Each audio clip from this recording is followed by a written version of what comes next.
Jangan pernah ragu. Ya, tahu dan yakini jati diri kalian bahwa itu kalian tuh anak Allah.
Apa kabar kalian semuanya? Saya yakin hari ini dimanapun kalian berada Tuhan berikan sukacita penuh. Amin.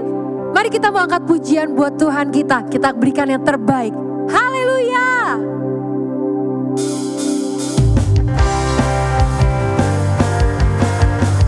Kita mau angkat pujian ini buat Tuhan kita. Karena Dia Allah yang maha kuasa. Dia Allah yang dahsyat. Amin. Mari serukan namanya. Tuhanku maha besar, Tuhanku maha kuasa, Raja segala raja. Dia takkan tergoyahkan, Dia takkan terkalahkan, Dia hidup dan berkuasa. Serukan namanya, Yesus Tuhan Raja. Segala kuasa tunduk dalam namanya. Dia luar biasa, perkasa mulia. Yesus nama di atas segala nama.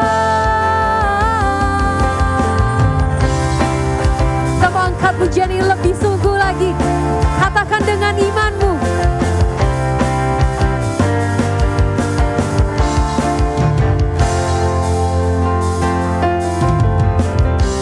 Tuhanku maha besar, Tuhanku maha kuasa, Raja segala raja. Dia takkan tergoyahkan, Dia takkan tergoyahkan, Dia takkan terkalahkan, Dia hidup dan berkuasa. Serukan, serukan namanya, Yesus Tuhan Raja. Segala kuasa tunduk dalam namanya. Oh, Dia luar biasa, perkasa mulia. Yesus nama di atas segala nama. Kau Allah yang luar biasa Tuhan. Kau berdaulat dalam kehidupan kami. Kami mau puji Engkau, kami mau angkat yang terbaik buat Engkau. Let's clap our hands and sing. sing it out. Serukan namanya, Yesus Tuhan Raja. Segala kuasa tunduk dalam namanya. Dia luar biasa, perkasa mulia. Yesus nama di atas segala nama. Serukan namanya, Yesus Tuhan Raja. Segala kuasa tunduk dalam namanya. Dia luar Biasa, perkasa mulia. Yesus nama di atas segala nama. Yesus nama di atas segala nama. Nama di atas. Yesus nama di atas segala nama.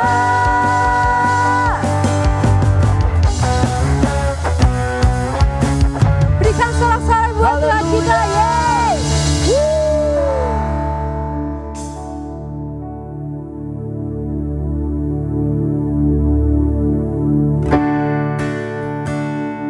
Terima kasih Tuhan, karena Engkau Allah yang setia dalam kehidupan kami. Hanya di dalam-Mu kami menemukan ketenangan. Kami mau angkat pujian ini Tuhan, karena Engkau berharga. Engkau lebih berharga dari apapun dalam kehidupan kami.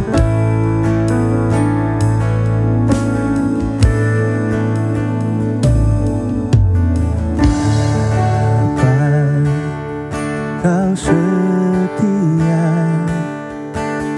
Bapa, Kau mulia. Tenanglah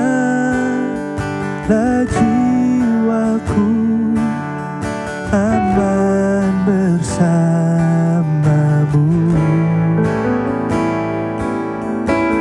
Lebih dari harta, Kaulah segalanya. Tenanglah jiwaku dalam hadirat-Mu.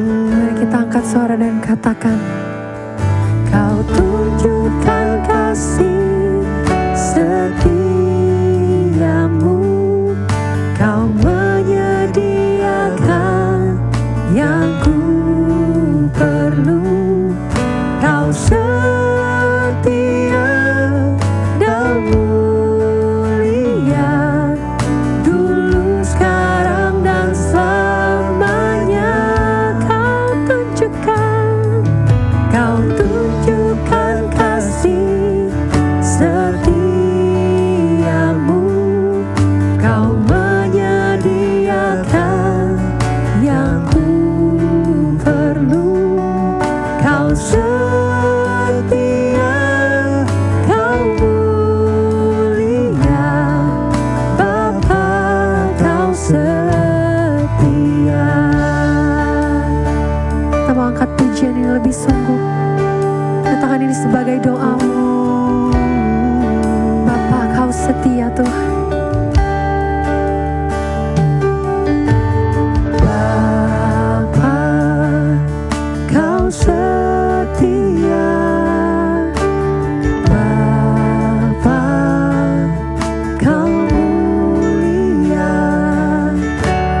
Tenanglah jiwaku, aman bersamamu.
Kau setia,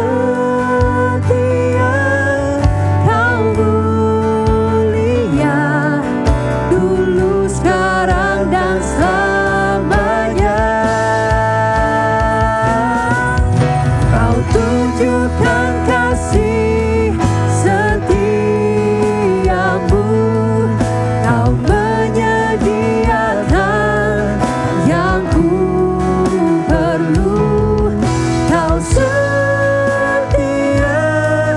Kau mulia, dulu, sekarang, dan selamanya. Kau tunjukkan kasih setiamu, Kau menyediakan yang ku perlu. Kau setia, Kau mulia, Bapa, Kau setia, Kau setia, Kau setia, Kau mulia, Kau setia, Kau mulia, Kau setia, Kau mulia, Bapa, Kau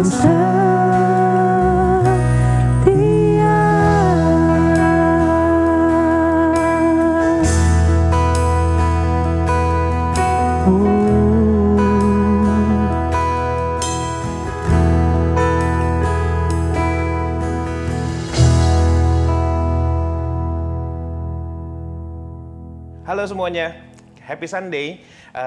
Gimana tadi untuk udah dengerin untuk present worship-nya? Bless nggak nih? Kalau gue as always, personally selalu blessed sama tim PW-nya Fuse. So thank you for your pelayanan untuk tim PW dari Fuse ya. Oke, so hari ini kita mau bahas apa sih sesuai dengan judulnya? So we're gonna discuss about living with the full authority. Apa sih maksudnya?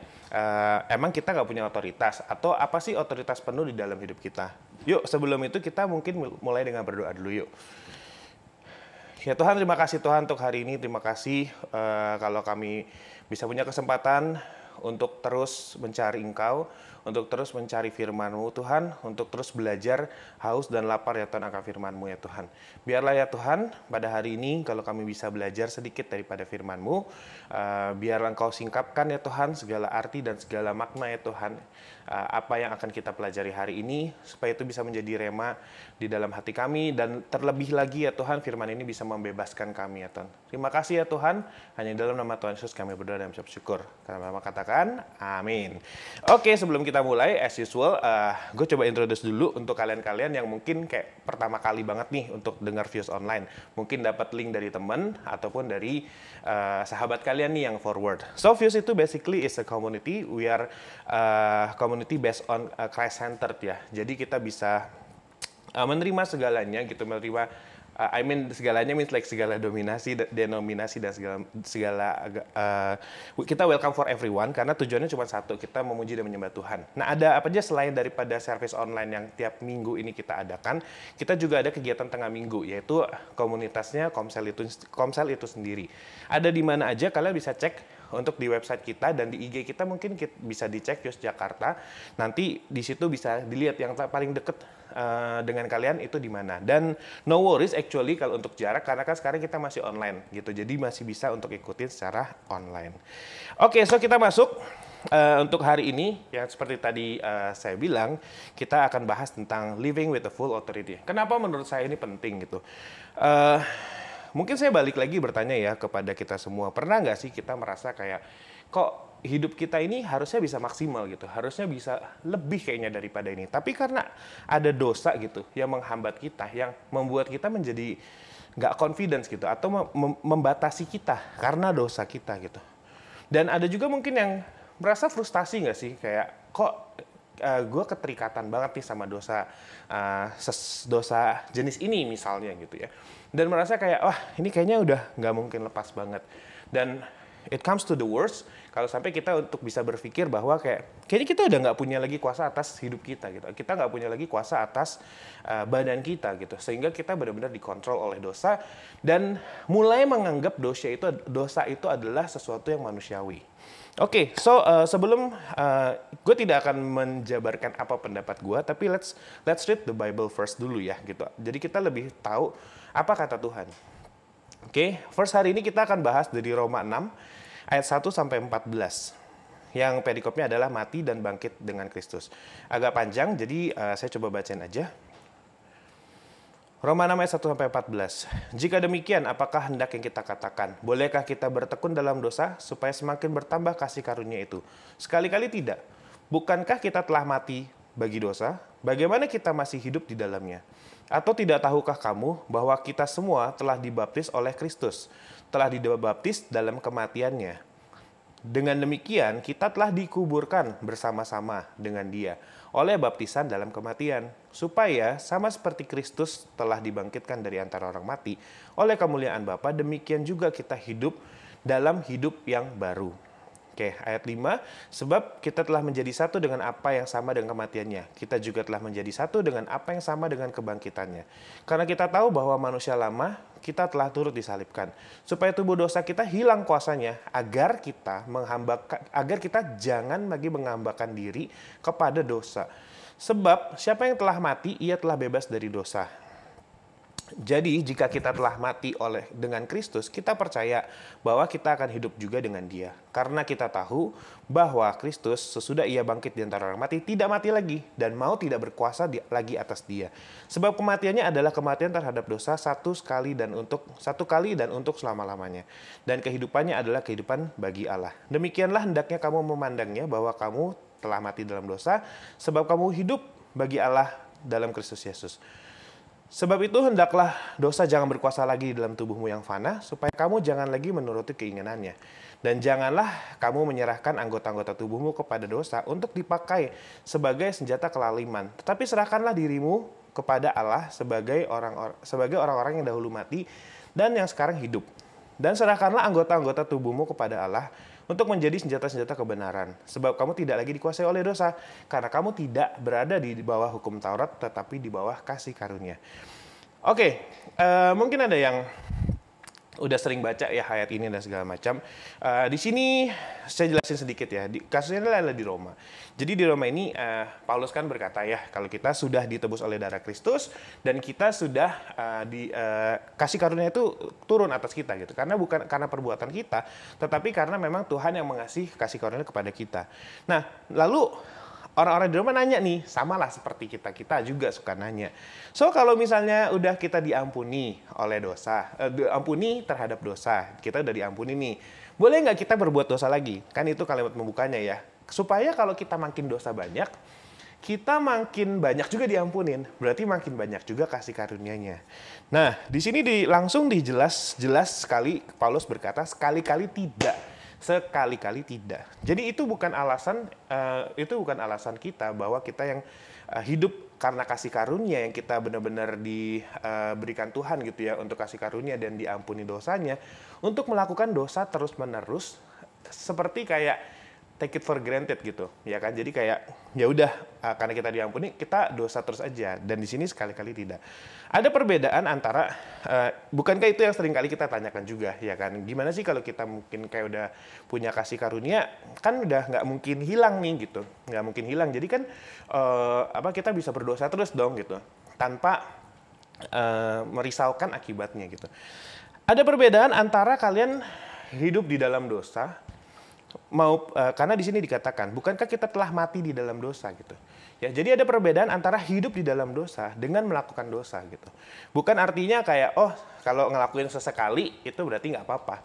Bukan, tetapi di sini dikatakan kalau pada saat kita sudah mati terhadap dosa itu udah nggak punya kuasa terhadap kita gitu. Dan bedanya ciri-ciri orang yang masih hidup di dalam dosa, yang notabene mungkin belum menerima keselamatan bahkan, adalah dia masih enjoy gitu di dalam dosanya gitu. Jadi pada saat dia melakukan dosa,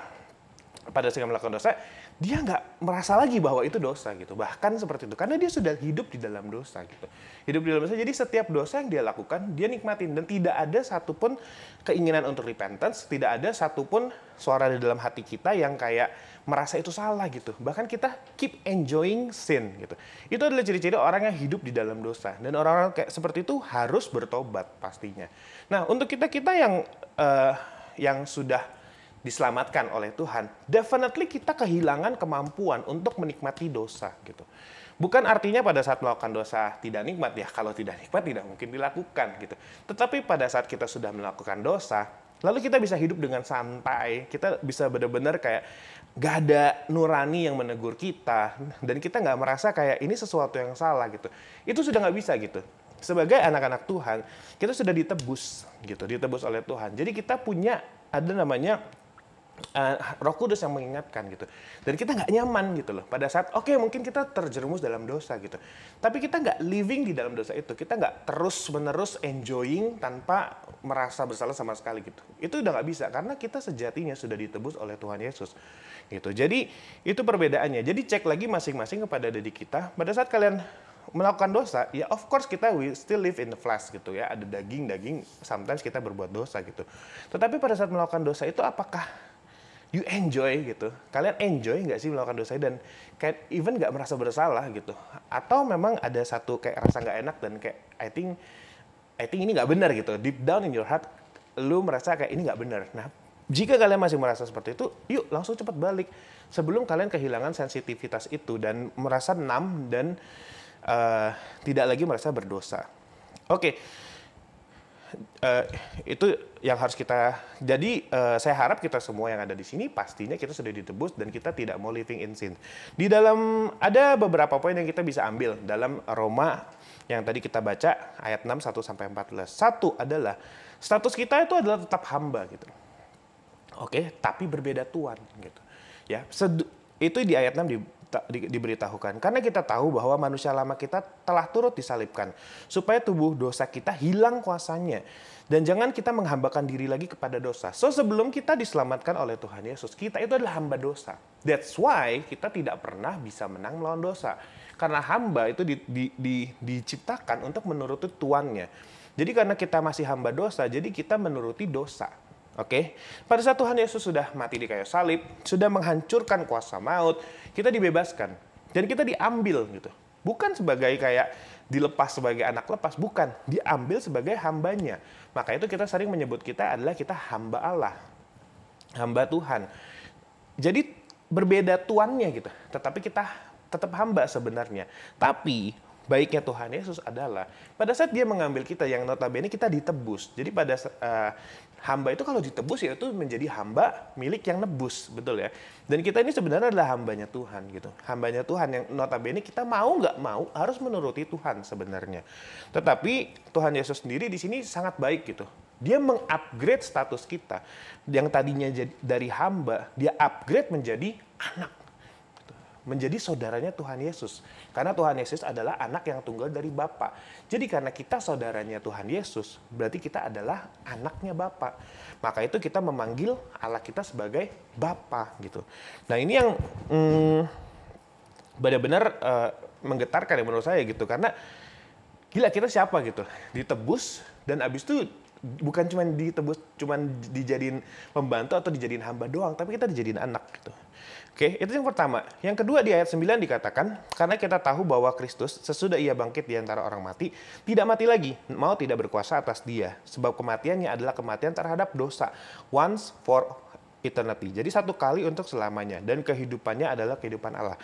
Poin yang kedua yang kita bisa dapat, kematian Yesus ini valid. Gitu. Kenapa? Kalau kematian Yesus itu tidak valid, gitu, itu tidak bisa menebus dosa kita. Dan itu once for eternity. Jadi sekali untuk selamanya gitu. Nah, gimana maksudnya valid ini gitu ya. Jadi kematian Tuhan Yesus itu Tuhan pernah bilang pada saat dia datang ke bumi, dia datang bukan untuk meniadakan hukum Taurat, tapi untuk menggenapinya. Kenapa perlu digenapin gitu? Karena pada saat Tuhan menggenapi hukum Taurat, dia menjadi korban yang sempurna gitu. Dan untuk menebus dosa kita harus ada korban yang sempurna.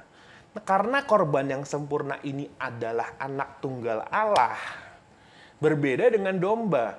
Setiap kamu melakukan kesalahan, kamu sembelih domba. Kenapa? Karena domba itu sebenarnya tidak bisa menjustifikasi kamu gitu untuk selama-lamanya. Tetapi di sini yang mati buat kalian, buat saya, buat kita semua, itu adalah anak Allah gitu. Anak Allah yang satu-satunya gitu. Dan dia tidak bercacat celah. Maka selama di bumi dia tidak pernah melanggar hukum Taurat gitu.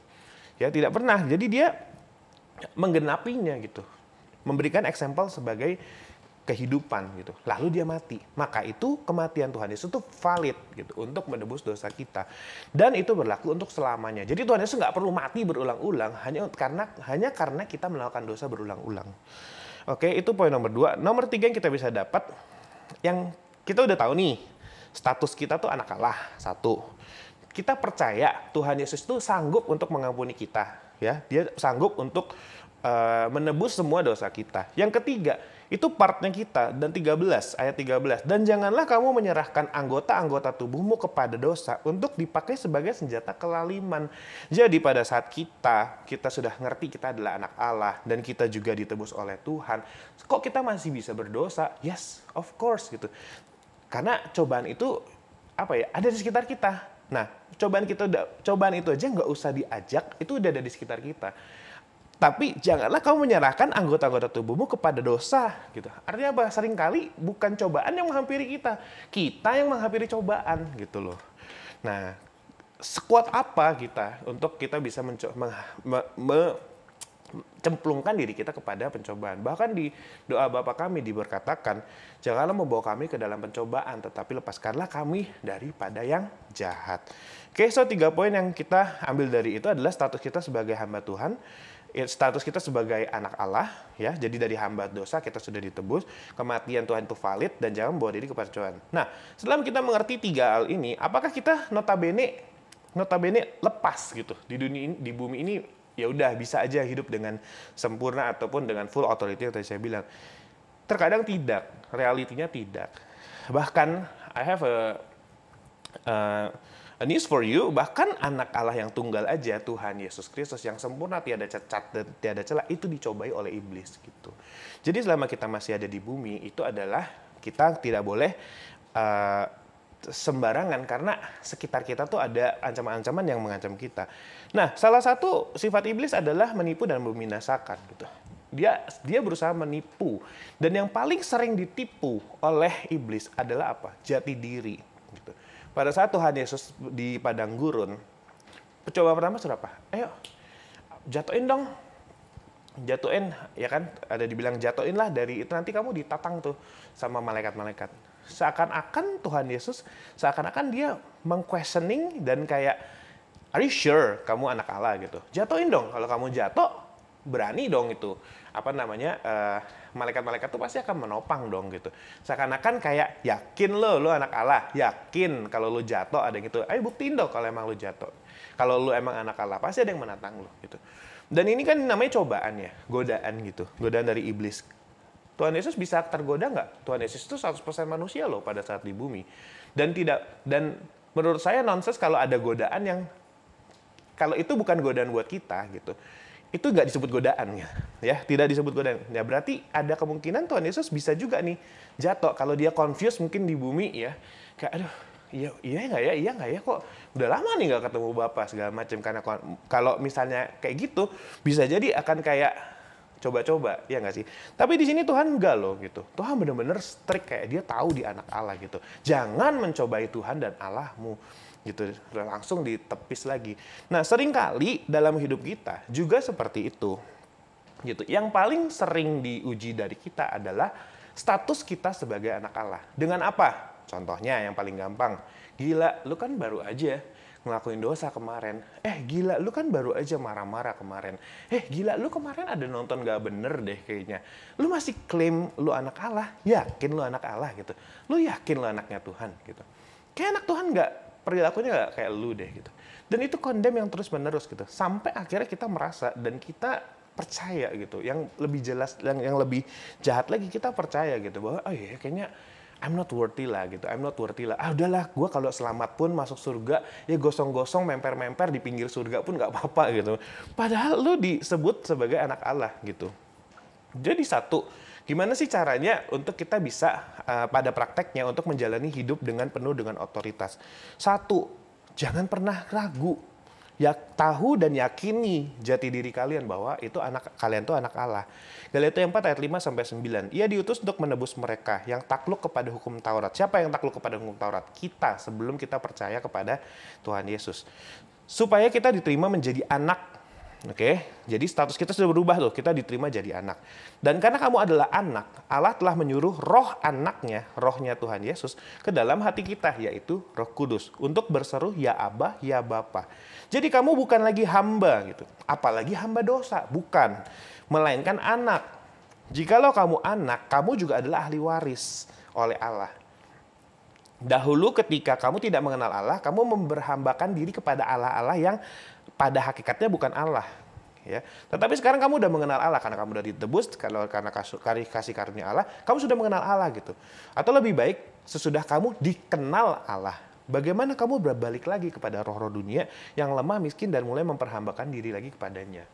Nah, di sini sudah dipertegaskan lagi gitu, bahwa kalian itu adalah anak Allah dan kalian harus punya imagine like this lah ya. Mungkin lebih gampangnya gini. Kalau kalian misalnya kalian punya papa, misalnya papa kalian nih gitu ya. Papa kalian tuh punya perusahaan Indomie, let's say Indomie itu. Wah, itu merek ya, mie instan gitu. Let's say punya mie instan punya perusahaan gitu. Terus papa kalian pensiun gitu. Papa kalian pensiun dan kalian sebagai ahli waris yang sah, legitimate ahli waris, itu dikasih perusahaannya gitu. Tiba-tiba saudara kalian gitu, atau saudara tiri atau siapapun lah gitu yang di luar daripada keluarga kalian itu klaim kalian punya perusahaan dan dia memojokkan kalian, lu nggak worthy lah, lu nggak ngerti apa, lu anak kecil gitu, lu anak kecil, lu nggak bisa lah running perusahaan, nggak mungkin lah, ini tuh sebenarnya bukan punya lu, tahu, ini bukan hak lu gitu, kira-kira gitu kalau kalian tahu gitu bahwa ini perusahaan bokap gua gitu loh, dan lu kayak talk nonsense about me gitu loh, kayak jati diri gue sebagai anak bokap gue itu nggak akan berubah cuman karena lu bilang gue nggak worthy gitu, ngerti kan gitu. Jadi apakah lu akan kasih perusahaan itu ke orang yang nyodorin itu? Exactly the same yang iblis mau katakan gitu. Seringkali iblis kayak ngomong kayak lu tuh nggak worthy gitu. Tapi kita lebih percaya kata iblis dibandingin kata Tuhan gitu. Tuhan bilang you are worthy. Tuhan bilang lu tuh udah gue tebus. Jadi janganlah kembali lagi menjadi hamba gitu. Padahal lu udah dari hamba ditebus menjadi anak, tapi masih kembali lagi mau jadi hamba. Just because condemnation yang terus-menerus ditujukan kepada kita. So know yourself. Dan jangan, kalau ada yang bilang kalau, ini gue ngomong ya terus terang banget, kalau misalnya you believe in Jesus, and kayak benar-benar lu merasa udah kasih karunia itu udah ada di dalam lu gitu, dan lu percaya Tuhan Yesus udah mati lu, terus ada yang ngomong sama lu, siapapun itu gitu, you are not worthy, lu langsung bisa bilang, that's not from God. Karena Tuhan nggak pernah ngomong kayak gitu. Tuhan tidak pernah bilang you are not worthy. Yang ada malah you are worthy. Apapun keadaan lu. Bukan karena lu perfect. Bukan karena lu pinter dan berprestasi. That's why you worthy. No. Emang Tuhan udah mau selamatin lu aja gitu. Karena because He love you, that's all. Nggak ada alasan lain gitu. So siapapun yang sekarang yang akan men-challenge untuk jati diri kalian, please say no gitu. Dengan tegas katakan no. Yes, mungkin I'm not perfect. Mungkin gue jatuh berulang-ulang kali. But I'm still the son of God gitu. Oke, balik kepada Tuhan. Terutama Tuhan kita bukan Tuhan yang mati. Ya nggak sih? Kalau misalnya perusahaan itu punya bapak kita, terus bapak kita mungkin sudah meninggalkan kita, susah. Ini Tuhannya hidup selamanya loh gitu. Jadi daripada instead of dengerin orang, mendingan lari kepada bapak lu. Pak, gimana nih Pak gitu. Ada yang ngomongin gue gini-gini.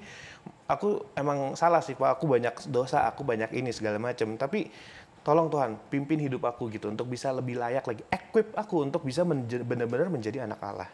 Oke, nomor 2 adalah obedience. Oke. Obedience adalah, gimana caranya obedience? Kadang orang suka bilang kayak, oh gue gak suka nih, ini gue gak suka A, gue gak suka B, gue gak suka doa lama-lama, gue gak suka apa. But basically Tuhan bilang untuk know Jesus better. Read your blueprint menurut gue. Gitu. Ya, read your blueprint. Jadi karena kayak mesin lah gitu, misalnya lu punya dispenser gitu, dispenser lu harusnya ngeluarnya air panas gitu, tiba-tiba keluarnya air dingin gitu, terus lu nggak ngerti gitu kan, lu harus baca dong manualnya gitu, jangan-jangan gue salah tekan, jangan-jangan gue apa segala macam, sama kayak mobil juga, mobil kan selalu ada manual book yang nggak pernah kita baca itu kan gitu, terus suddenly kayak something error with your car gitu, ya lu baca buku manualnya kan, ya nggak sih, nggak serta-merta kayak langsung bawa aja nih ke ya bisa aja sih kalau mungkin bengkelnya bagus atau bengkelnya memang nggak nipu. Tapi misalnya ternyata cuma bannya yang ngempes. Nanti dia bilang olinya rusak, karburatornya udah berkarat segala macem. Karena lu nggak tahu kayak apa blueprintnya, apa seharusnya ya lu percaya-percaya aja. Sama dalam kehidupan kita, kita tuh diciptakan serupa dan segambar dengan Allah gitu. Maksudnya segambar dan serupa dengan Allah apa? Allah itu roh. Dan kita tuh punya roh, itu yang membedakan kita dengan makhluk hidup lain, dengan tumbuhan, dengan binatang dan dengan robot gitu. Ya, jadi makanya kita bisa punya kehendak bebas, karena kita juga diciptakan segambar dan serupa dengan Allah gitu. Makanya kita punya kehendak bebas, membedakan mana yang baik, mana yang jahat, dan kita bebas melakukan mana yang baik dan yang jahat sebenarnya.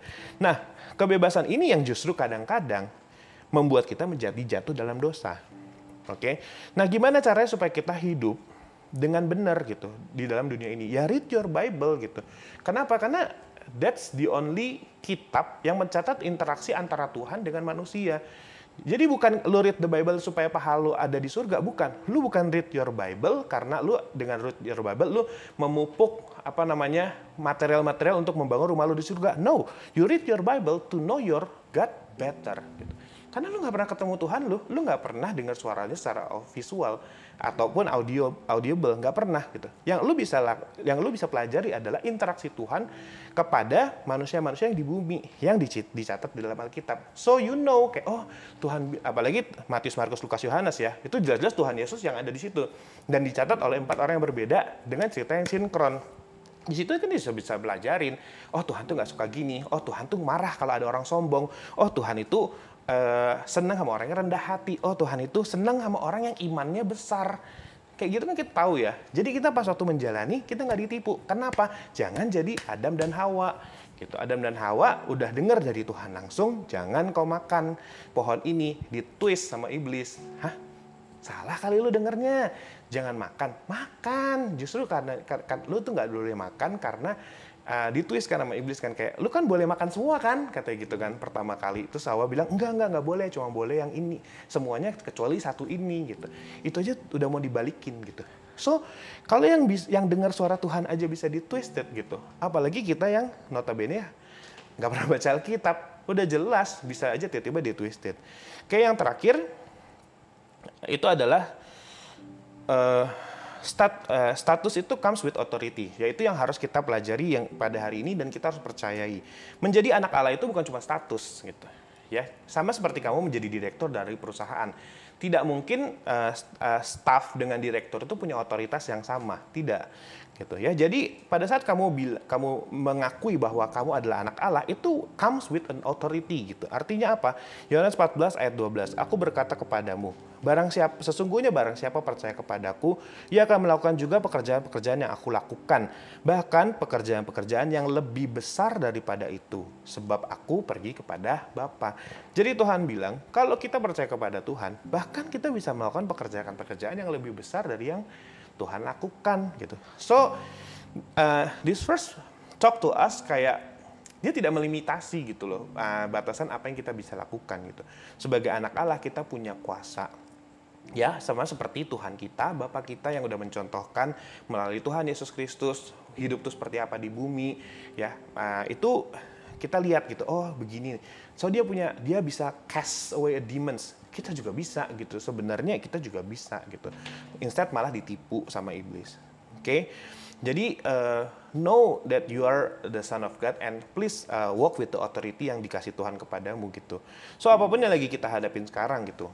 Jika kalian merasa kayak hambatan ini kok hambatan ini berat banget gitu. Please stop berpikir bahwa kalian nggak punya kuasa dalam hidup kalian gitu. Dan stop berpikir bahwa ini pasrah lah, emang udah jalan hidup gue begini, kayak ya gue ditakdirkan untuk begini. No. Dan stop berpikir kalau kalian yang terikat, stop berpikir untuk berkata kayak, oh this is udah DNA gua gitu. Ini apapun keterikatan kalian ya gitu, rokok ataupun apa misalnya narkoba gitu dan segala macam gitu. Jangan selalu berpikir kayak, oh ini nggak bisa, kayaknya emang udah badan gue nih kayak gini aja nih, nature-nya kayak gini. No, stop berpikir demikian. I tell you now bahwa kamu tuh memiliki kuasa gitu, dan kamu memiliki otoritas gitu. Kamu bisa melakukan apapun yang Tuhan tulis di Alkitab bisa kamu lakukan gitu. Oke, jadi kesimpulannya hari ini kita belajar bahwa Tuhan telah mati bagi kamu untuk merubah status kamu gitu. Ya, dari hamba dosa menjadi anak Allah. Itu satu perubahan yang drastis ya. Tuhan telah mati bagi kamu untuk merubah status kamu dari hamba dosa menjadi anak Allah. So jangan sia-siakan pengorbanan Tuhan gitu. Tuhan nggak perlulah datang lagi ke dunia untuk mati lagi, hanya untuk membuat kita percaya bahwa kita sekarang adalah anak Allah. Sekarang kalau kita sudah tahu bahwa status kita sebagai anak Allah, so jangan biarin tipu daya iblis membohongi kamu gitu. Start pegang kendali dalam hidup kamu gitu. Dan lakukan kehendak Tuhan di dalam hidupmu. Ya, jadi belajar lagi, baca lagi firman Tuhan, ketahui lagi apa kehendak Tuhan dalam hidup kamu, dan ketahui lagi apa yang Tuhan suka gitu ya. So start to live the fullest with authority. And I believe that you are now in charge. Oke, amin. Thank you. Kita berdoa dulu. Ya Tuhan, terima kasih kalau kami hari ini bisa belajar dan kami mengetahui lagi Tuhan, diingatkan kembali Tuhan bahwa kita punya authority atas hidup kami ya Tuhan, yang Engkau berikan ya Tuhan. Thank you Lord kalau Engkau telah memberikan kasih karunia-Mu kepada kami semua Tuhan, sehingga kami dilayakkan dari hamba dosa, kami di-upgrade bukan cuma menjadi hamba Allah tetapi menjadi anak Allah Tuhan. Maka itu kami mau start hanya mendengarkan kepada suara-Mu, dan kami nggak mau mendengarkan suara-suara iblis yang mencoba menipu kami, mencoba mengambil integritas kami, mencoba mengambil status kami, dan kami mau balik kepadamu, Bapa kami yang sejati. Terima kasih Tuhan, sertai kami dalam hidup ini, supaya kami juga bisa menjadi berkat buat orang banyak, dan menjadi terang dan garam di bumi ini, seperti yang Engkau mau kami lakukan. Terima kasih Tuhan, hanya dalam nama Tuhan Yesus kami berdoa dan ucap syukur. Sama-sama katakan, amin. Have a nice day and God bless you.